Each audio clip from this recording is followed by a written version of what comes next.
اس کا جاننا بہت ضروری ہے، اور عمر کی اس میں کوئی قید نہیں ہے، کوشش کرنا، ورنہ تو اٹک اٹک کے بھی پڑھ رہے ہیں تب بھی اللہ تعالیٰ کو تو اچھا لگ رہا ہے، کیونکہ اللہ تعالیٰ تو ہماری کوششیں دیکھ رہا ہے نا۔ تو یہ جو غلطیاں ہیں ان کو بہتر کرنے کے لیے کوشش ضرور کرنی چاہیے۔ لہنے جلی سے معنی تبدیل ہو جاتے ہیں، ایسی غلطی کرنا بہت سنگین، اور اگر جان بوجھ کر ایسے کرے گا گنہگار ہوگا۔ لہنے جلی کی غلطیوں سے لازماً بچنے کو کوشش کرنی چاہیے، اور درست طریقے پر تلاوت سیکھنا چاہیے، ٹھیک ہے۔ دوسری غلطی، دوسرا لہن جو ہے وہ ہے لہن خفی۔ اس کا مطلب ہے کہ چھوٹی، باریک، ہلکی یا پوشیدہ غلطی کرنا۔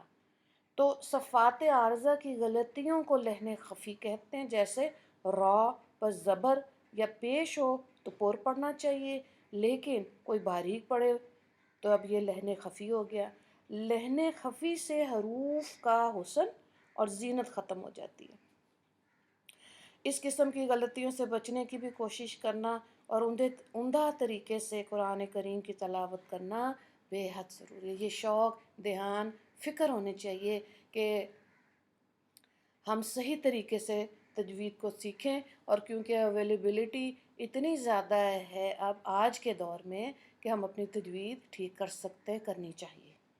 جس طرح تجوید کے ساتھ قرآن حکیم کی تلاوت ضروری ہے، اسی طرح قرآن حکیم سے ہدایت حاصل کرنے کے لیے اس کو سمجھنے کی کوشش کرنا بھی ضروری ہے، تاکہ معلوم ہو کہ اللہ رب العزت ہم سے کیا چاہتے ہیں، ہمیں زندگی گزارنے کے لیے کیا ہدایت عطا کی گئی، تاکہ ہم ان پر عمل پیرا ہو سکیں۔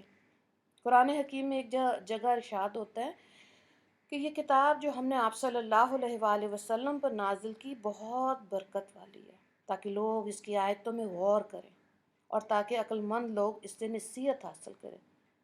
سورہ صاد کی آیت نمبر 29 کا ترجمہ تھا یہ۔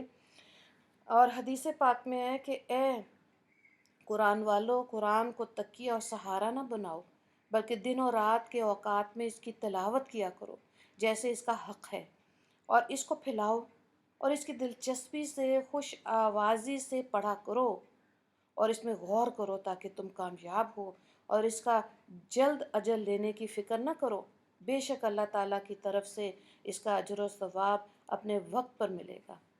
بہقی نے اس کو روایت کیا۔ حضرت حسن بصری رحمہ اللہ فرماتے ہیں قرآن حکیم کا تدبر یہ نہیں کہ اس کے حروف تو حفظ کر لیے جائیں اور اس کی ہدایت کو چھوڑ دیا جائے، جس کا نتیجہ یہ ہوگا کہ ایک شخص کہتا ہے کہ میں نے پورا قرآن حکیم پڑھ لیا، لیکن اس کے اخلاق اور اعمال پر اس کا کوئی اثر نظر نہیں آتا۔ تفسیر ابن کثیر۔ تو معلوم ہوا کہ اس کتاب عظیم کو نازل کرنے کا مقصد یہ ہے کہ اس کی تلاوت کے ساتھ ساتھ اس میں غور و فکر کیا جائے، اس کے مضامین سے آگاہی حاصل کی جائے اور اس کے مطابق عمل کرنے کی کوشش کرنی چاہیے۔ تو اللہ تعالی ہمیں صحیح سمجھ اور فکر عطا فرمائے، اور اپنی غلطیوں کو دور کر کے ہمیں بہت خوبصورت لہن داؤدی ہوتا ہے، جیسے حضرت داؤد علیہ السلام جب زبور پڑھا کرتے تھے تو درخت اور پہاڑ جھومتے تھے۔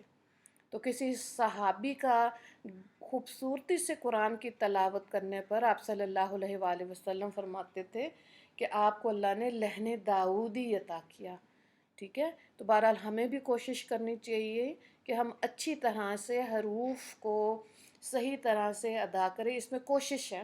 بعض خواتین کہتی ہیں اب تو ہماری عمر زیادہ ہو گئی تو ہم سے حروف صحیح ادا نہیں ہوتے، لیکن بہرحال اللہ تعالیٰ نے ہماری کوششیں دیکھنی ہیں، اور اللہ ہمیں یہ ان کوششوں پر بھی استقامت عطا فرمائے۔